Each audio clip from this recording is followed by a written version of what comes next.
Aattelepa ite. Moi kaikki! Tällä kertaa tuli tuossa mieleen, kun kattelee ihmisiä bussissa ja kadulla ja joka puolella tuolla julkisilla paikoilla, niin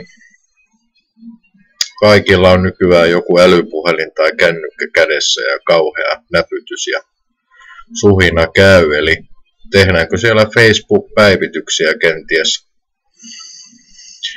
Olen kusettamassa koiraa, istun paskalla, nyt alan syömään, nyt olen Jarkon luona, bla bla bla. Että ootteko koskaan ajatellut ihan itse, että mitä järkeä siinä on päivittää koko ajan statusta? Olen Jänkhäkujalla, olen Mannerheimin tiellä, kävin kaupassa, ostin lihapullia. Menen nyt nukkumaan vasemmalle kyljelle.